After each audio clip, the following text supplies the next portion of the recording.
आइए सीधे press conference में आपको लिए चलते हैं। बड़ा खर्चा इंफ्रास्ट्रक्चर का है। सभी इंफ्रास्ट्रक्चर बना लिए जाए तो 3.96 लाख करोड़ खर्चना, जिसमें से एक बड़ा हिस्सा उसका 2.41 लाख करोड़ जो ट्रांसपोर्ट सेक्टर है, जिसमें highways, rural roads, railways, ports, क्योंकि ये लगभग हर सेक्टर एक सफलता की कहानी है और इसलिए इनमें किया गया जो इन्वेस्टमेंट है वो देश में आर्थिक प्रगति भी करता है, रोजगार के अवसर भी बढ़ाता है और इसमें अन्य क्षेत्र टेलीकॉम वगैरह भी जोड़ लिए जाएं कनेक्टिविटी की दृष्टि से, तो एक बहुत बड़ा एक्सपेंडिचर इस क्षेत्र में भी है। डिफेंस एक बड़ा क्षेत्र था जहां भी हम लोगों ने खर्चा बढ़ाया है और बढ़ाने की आवश्यकता पड़ेगी तो उसको बरकरार रखेंगे। सोशल सेक्टर्स में एक्सपेंडिचर बढ़ाया है। तो जो मैंने बजट में शब्द इस्तेमाल किया कि आज की परिस्थिति में जब निजी क्षेत्र में थोड़ा धीमापन है तो इसलिए सरकार को ज्यादा खर्चा करना पड़े, तो ज्यादा खर्चा करो या spend more and spend more on the successful sectors, जहां उसका एक स्पाइरल इफेक्ट होता है, वो इस बजट के पीछे उद्देश्य था।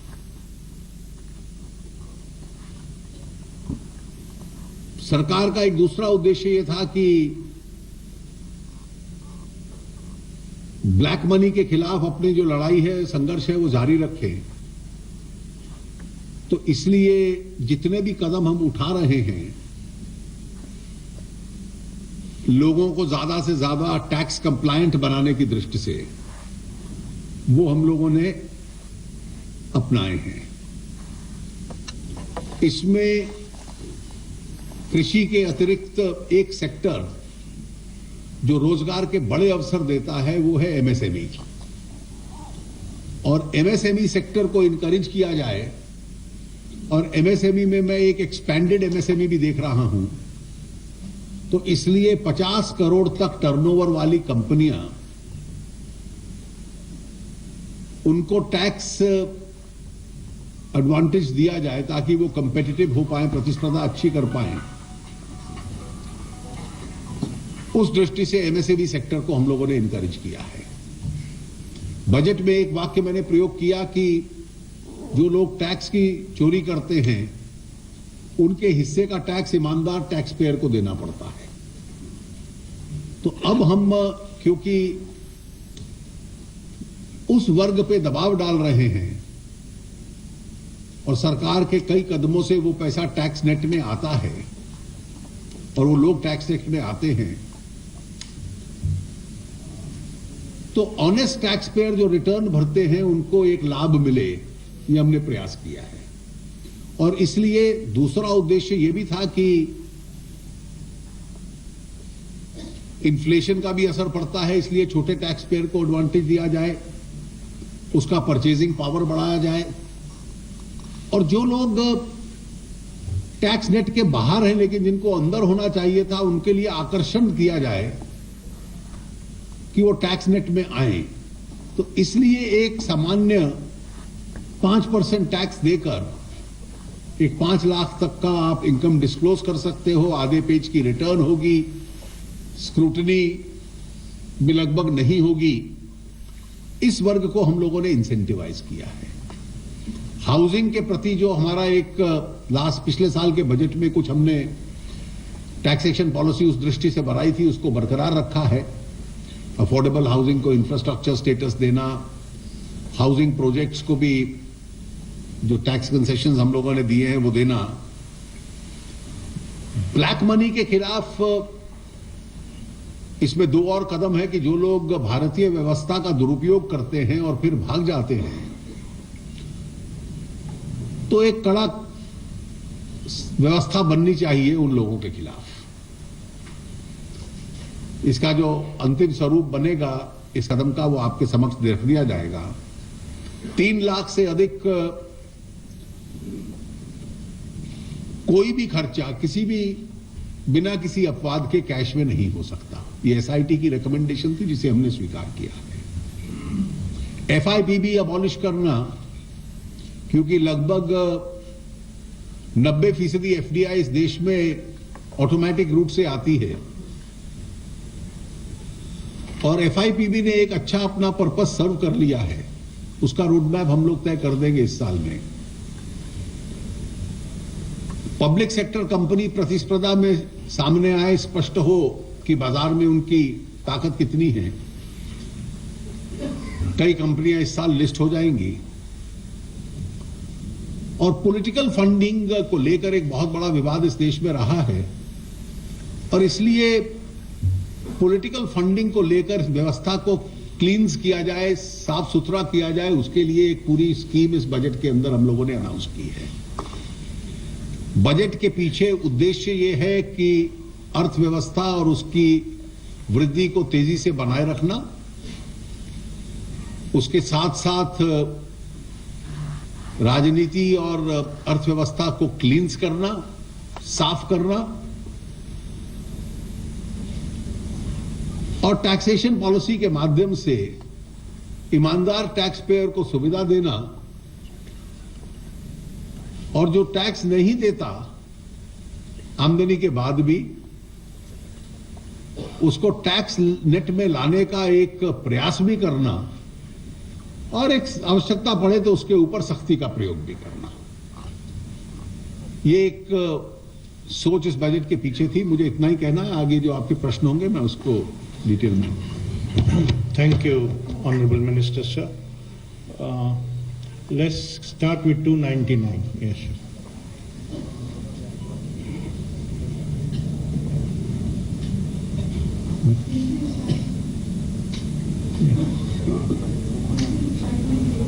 Keep it near to your this one. Timsi this side from CNBC TV 18. So very clearly political funding is something which government is now intending to curb. How would you do the enforcement of such a big step that you've taken? You see, the system involves the following steps. The donor and the donee will get a tax exemption. A donor will get a deduction. The donee, that's the political party, will get a tax exemption. Provided the returns are filed by the political party and donations of 4 kinds is being encouraged in that. You can donate by check,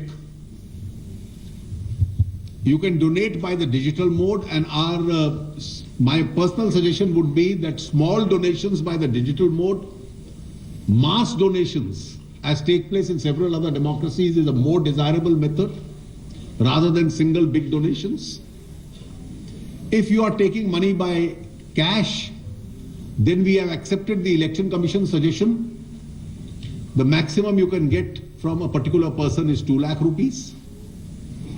And lastly, in order, 2,000 rupees, I stand corrected.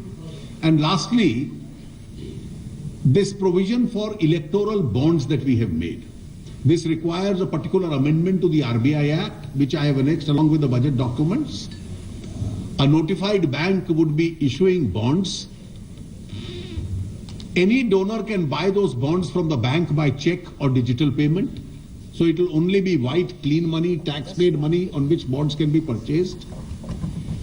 These bonds by the donor can be given to the political party. They'll be redeemable within a short period of time, which the scheme will mention. Time will be as short as is pragmatically possible. And they will be redeemable in the notified account of a political party.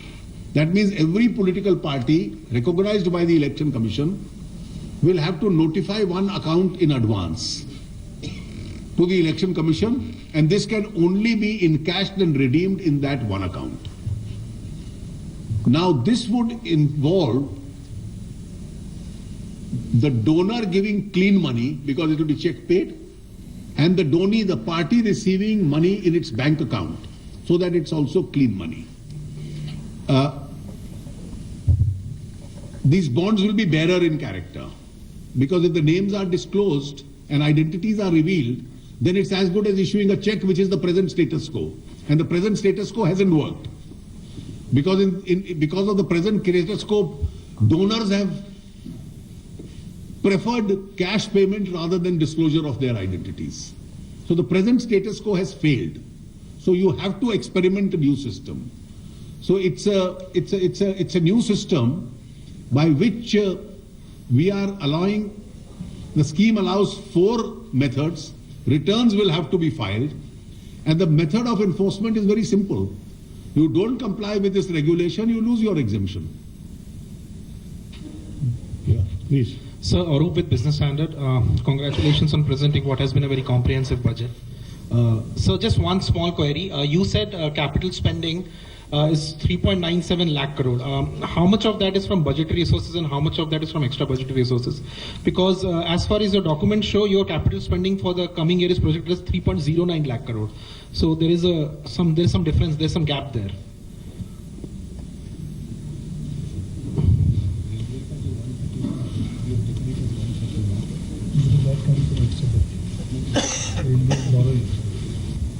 You see, the amounts which are from the budget are clearly mentioned in the budget.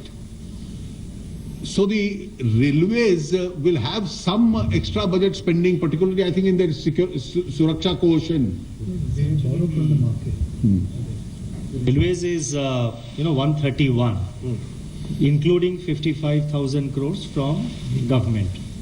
So therefore 131 of railways has been taken into account to arrive at the total of 396.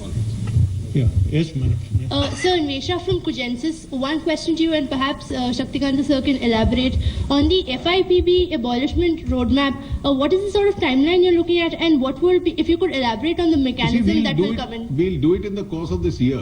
That's what the budget we have mentioned. I have mentioned in the speech. As it is, 90% of your clearances are on the automatic route. So there is no FIPB. FIPB comes into the picture only in those other 10% cases.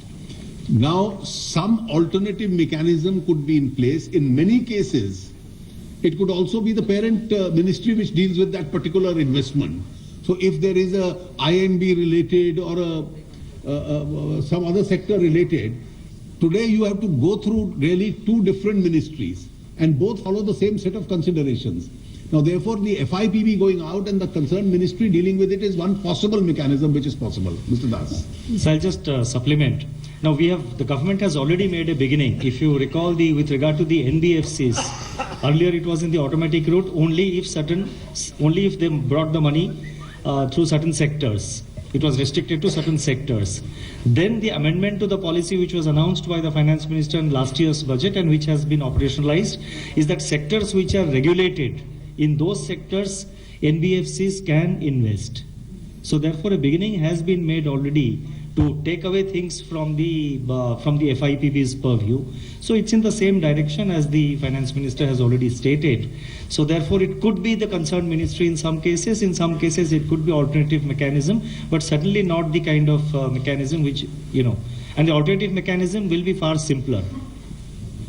Sir मैं Lakshman CNBC आवाज से 2 दिन पहले सरकार पर आरोप लगा था कि रोजगार पैदा करने में सरकार नाकाम रही है। ये बजट रोजगार के नए अवसर पैदा करने में और रोजगार पैदा करने का जो लक्ष्य रखा गया सरकार की तरफ से उसे पूरा करने में कितनी कामयाब होगी, आप कितनी उम्मीद रखते हैं? जितने कदम बजट में घोषणा की गई है उनमें से कितने ऐसे हैं जो रोजगार की दिशा में जाते हैं। अब आप इंफ्रास्ट्रक्चर का रोजगार के ऊपर प्रभाव पड़ता है कि नहीं पड़ता? जब आप MSME सेक्टर को इतना कंपेटिटिव बनाएंगे उसका असर पड़ता है कि नहीं पड़ता? जब आप मनरेगा के अंदर रिकॉर्ड एक्सपेंडिचर करेंगे तो इनफॉर्मल सेक्टर में आपका रोजगार पे असर पड़ता है कि नहीं पड़ता? तो इसलिए रोजगार अलग चैप्टर नहीं है, बाकी आर्थिक निर्णयों में से और उन सेक्टर्स में से निकलने वाला एक परिणाम है। Yeah, please.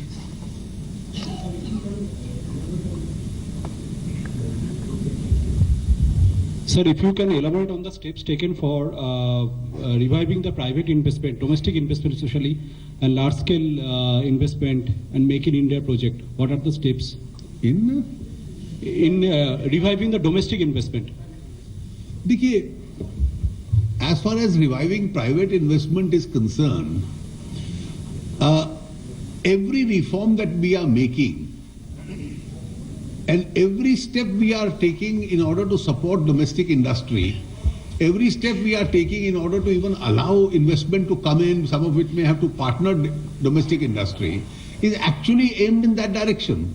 Similarly, sectors which have taken a hit on account of the global slowdown, we have been systematically addressing each one of those sectors. There is no one single step which will revive all the sectors collectively. Sir, this is Sharad from the Hindu. So here. Sir, given that you've increased the NPA provisioning limit for the banks, so this year do you expect NPAs to rise significantly? You see, because of the interest being factored in, unless settlements take place and some acquisitions take place, the interest factor itself may result in some increase.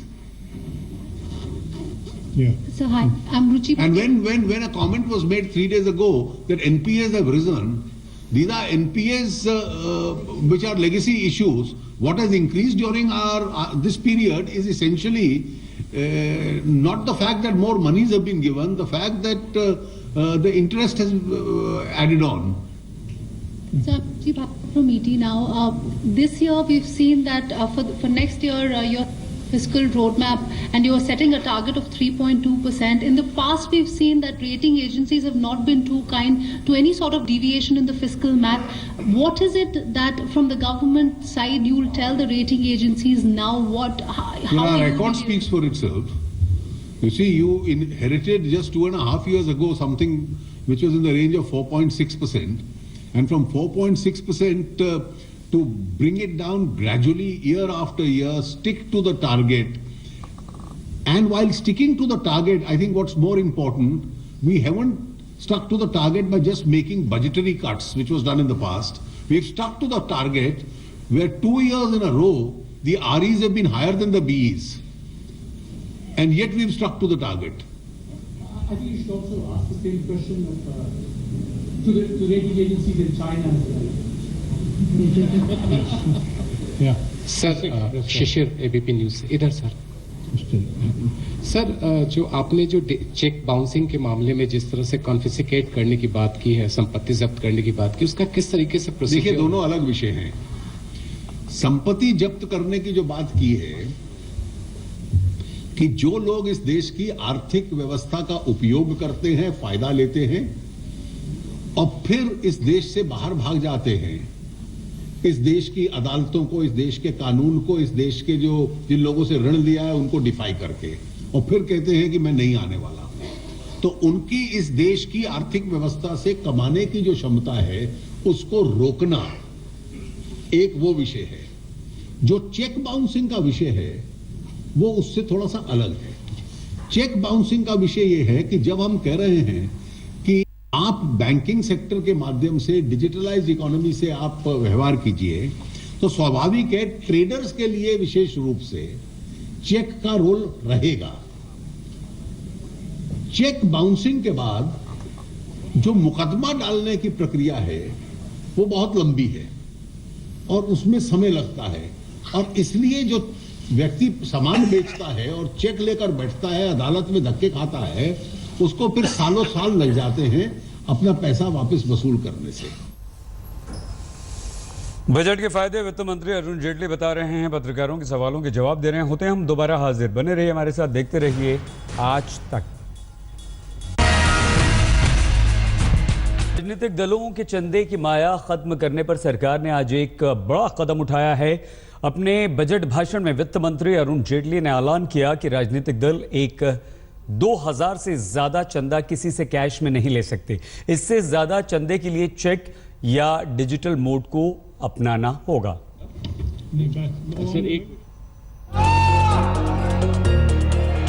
काले धन और corruption के खिलाफ नोटबंदी के रूप में 8 नवंबर को पीएम मोदी ने जिस सर्जिकल स्ट्राइक को अंजाम दिया, उसकी नई किश्त अपने बजट में वित्त मंत्री अरुण जेटली लेकर आए। राजनीतिक चंदे को लेकर इस ऐलान के साथ जो भी पॉलिटिकल फंडिंग को साफ करने के लिए स्टेप्स लिए जाएंगे, हम उनको सपोर्ट करेंगे। नहीं, तो 20,000 पहले 20,000 तक ले सकते थे आप, अब 2,000 तक ले सकते हो। इससे ईमानदारी कैसे जाएगी भाई? बल्क ऑफ दी मनी तो मिलता है दूसरे तरह के सोर्स से, अनअकाउंटेड मनी, वो कैसे बंद हो जाएगा?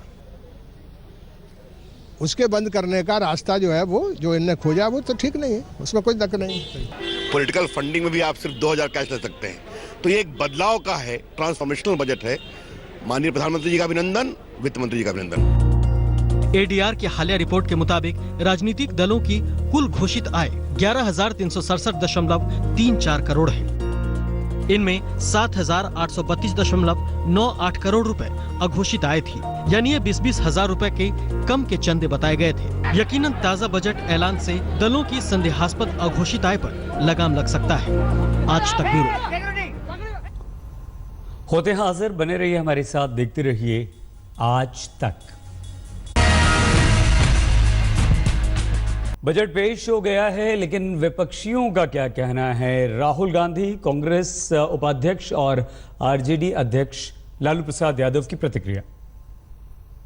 डिमोनेटाइजेशन के बाद जो झटका सरकार ने गरीबों को मारा, एक्सपेक्टेशन थी कि किसानों के लिए, गरीब लोगों के लिए, युवाओं के लिए, बेरोजगार लोगों के लिए कुछ किया जाए, मगर कोई क्लियर विजन नहीं दिख रहा है। पॉलिटिकल पार्टी शेर शायरी की जेटली जी ने अच्छा भाषण दिया, मगर बेसिस कुछ नहीं है उसके। पॉलिटिकल पार्टी का जो 2,000 का कैपिंग किया वो अच्छा है।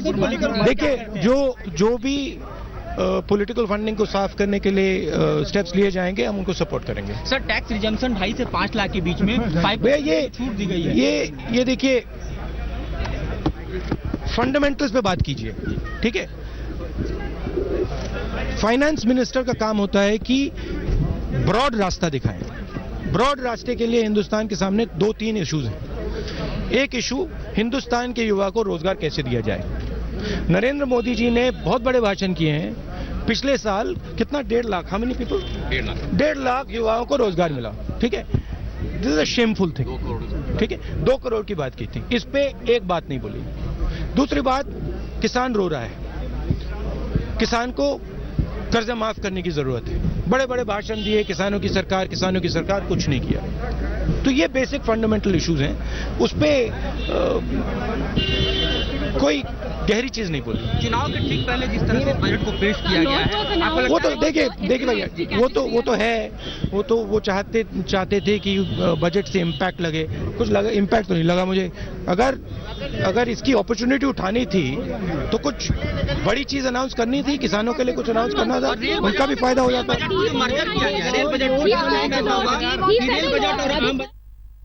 जो बजट देखने से जो मालूम हो रहा है, ये बिल्कुल ही चोचों का मुराबा है। किसानों का भी कोई जिक्र नहीं है कि ये क्या करेंगे नहीं करेंगे। तो ये बिल्कुल रूटीन, मतलब जो काम होता है उस तरह से बजट पढ़ के सुना रहे हैं, और इस बजट से कुछ लेना देना नहीं है। और हमारी गरीबी बढ़ेगी, बेरोजगारी बढ़ेगी और किसानों का हालत और खस्ता होगा। होते हाजिर, बने रहिए हमारे साथ, देखते रहिए आज तक।